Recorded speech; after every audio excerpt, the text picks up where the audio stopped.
ये जो personal finance होता है वो किसी भी पर्सन की लाइफ का one of the most important decision होता है। मतलब पर्सनल फाइनेंस को मैनेज कैसे करना है, क्योंकि देखिए आपकी लाइफ के जो 99.99% प्रॉब्लम्स होती है उनका सॉल्यूशन होता है पैसा, यानी कि मनी। अगर आप money management, money making, money से रिलेटेड अपने आप को एजुकेट नहीं करेंगे तो आप बहुत सारी ऐसी मिस्टेक्स कर देंगे जिनका खामियाजा आपको जिंदगी भर भुगतना पड़ेगा। मतलब बेसिकली आपको फाइनेंस के बारे में, पर्सनल फाइनेंस के बारे में नॉलेज होना चाहिए।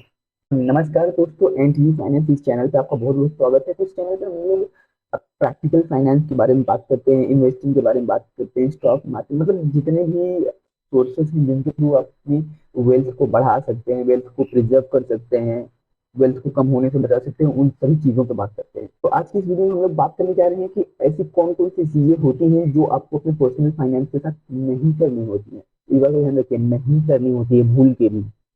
जनरली लोग करते हैं पर आपको अवॉइड करनी है। अब इसको नंबरिंग तो मैं नहीं दूंगा, नंबरिंग देने में आगे पीछे से गड़बड़ हो जाएगी, तो इसको वजह से डायरेक्ट स्टार्ट करते हैं। इसको बोल सकते हैं पहला, कि आपको अपने नेटवर्क नहीं पता। देखिए, एक नेटवर्क एक ऐसा टर्म होता है जो आपको बताता है कि आपका टोटल मतलब एसेट्स कितने हैं। Assets minus liability is equal to net worth. यानी कि आपके पास कर्ज कितने हैं, आपके पास एसेट्स कितने हैं, उसको सब्ट्रैक्ट कर देंगे तो आपका नेटवर्थ आ जाएगा।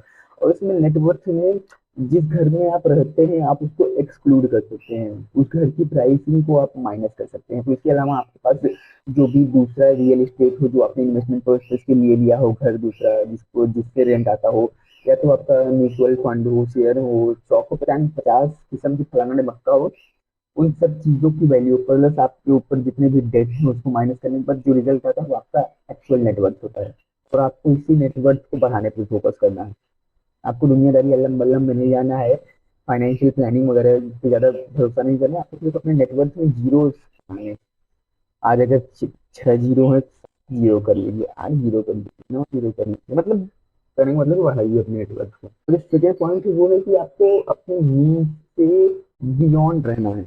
देखिए, अगर आप कंटिन्यूसली स्पेंड करेंगे जितना आप कमाते हैं उससे ज्यादा क्रेडिट कार्ड के थ्रू, तो आने वाले समय में आप बहुत बड़े फाइनेंशियल स्ट्रेस, फाइनेंशियल बर्डन में जा सकते हैं। तो आपको अपने लाइफस्टाइल को ऐसे जीना है कि आपकी कमाई से ज्यादा आपके खर्चे ना हो, यानी कि ऐसा ना हो जाए कि आमदनी अठन्नी है और खर्चा रुपया। ऐसा सीन हो जाएगा तो बहुत बड़ी तकलीफ हो जाए। थर्ड चीज है, थर्ड मिस्टेक जिसको बोल सकते हैं, या तो थर्ड चीज जो आपको अपने पर्सनल फाइनेंस के साथ नहीं करनी चाहिए, वो है इग्नोरिंग द इंश्योरेंसेस। देखिए, अगर आप इंश्योरेंस नहीं करवाएंगे, जो दो सबसे ज्यादा इंपॉर्टेंट इंश्योरेंस होते हैं, एक तो टर्म इंश्योरेंस, दूसरा हेल्थ इंश्योरेंस। अगर आप एडिक्वेट क्वांटिटी में इंश्योरेंसेस नहीं करवाएंगे तो आने वाले समय में आप बहुत बड़ी फाइनेंशियल लॉस में, मतलब फाइनेंशियल डिफिकल्टी में आ सकते हैं। फोर्थ पॉइंट, फोर्थ स्टेप, या तो फोर्थ मिस्टेक, फोर्थ जो भी है वो समझ लीजिए, हाई डेट इंटरेस्ट।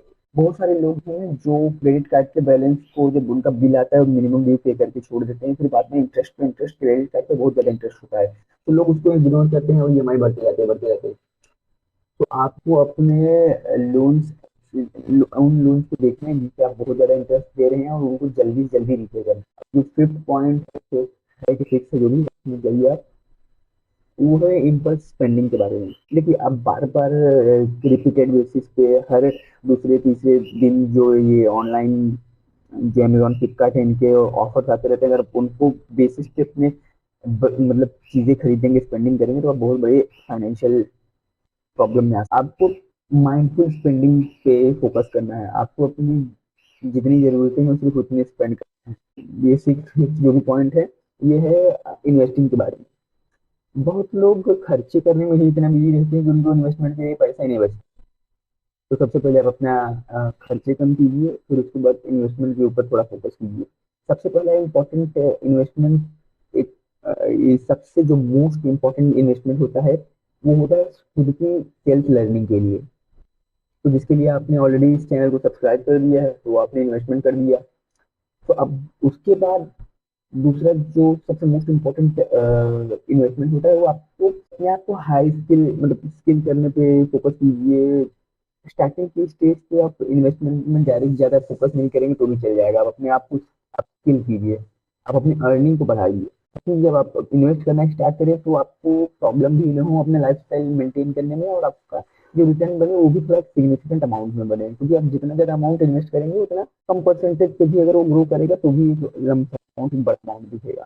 इसके ऊपर मैं इन डिटेल आने वाले समय में वीडियो बना दूंगा, ये बस एक छोटा सा ग्लिम्स था इसका।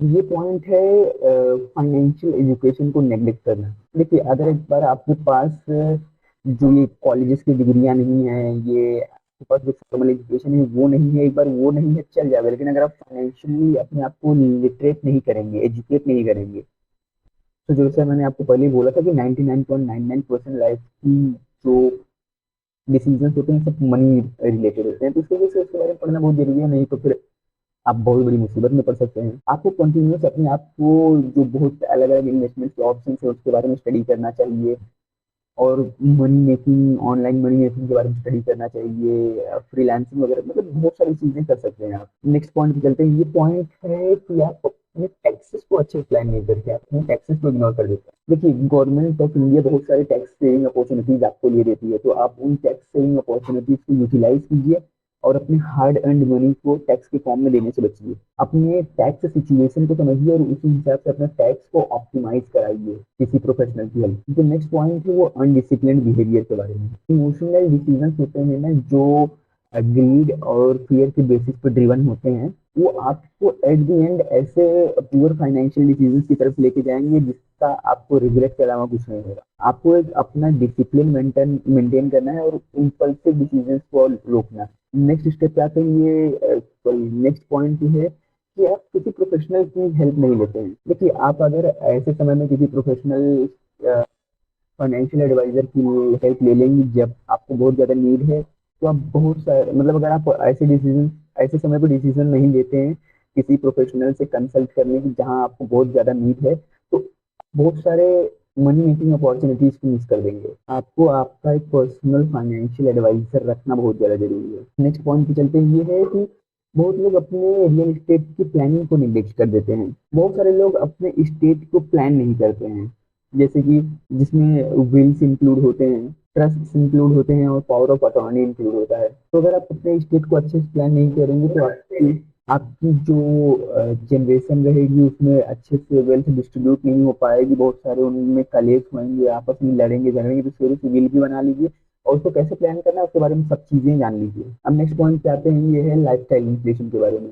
देखिए बहुत सारे लोगों का माइंडसेट ऐसा रहता है जैसे जैसे उनका इनकम ग्रो करे उसी प्रोपोर्शन में उनकी स्पेंडिंग, बल्कि उसके प्रोपोर्शन से कहीं ज्यादा में उनकी स्पेंडिंग बढ़ती रहती है। अगर आप इसी मेथड को फॉलो करेंगे तो आपका जो फाइनेंशियल डिसीजन है वो हिंडर करेगा, मतलब फाइनेंशियल प्रोग्रेस हिंडर होगी। ये थे कुछ पॉइंट्स जो आपको अपने पर्सनल फाइनेंस से अवॉइड करना चाहिए। मिस्टेक्स बोल सकते हैं या तो स्टेप्स बोल, मतलब मिस्टेक्स या तो पॉइंट्स हैं जो आपको अपने पर्सनल फाइनेंस के साथ कभी नहीं करना चाहिए। वीडियो अच्छा लगा तो वीडियो को लाइक कर दीजिए और इस चैनल को सब्सक्राइब कर लीजिए। तो मिलते हैं किसी नेक्स्ट वीडियो में, तब तक के लिए टाटा बाय बाय।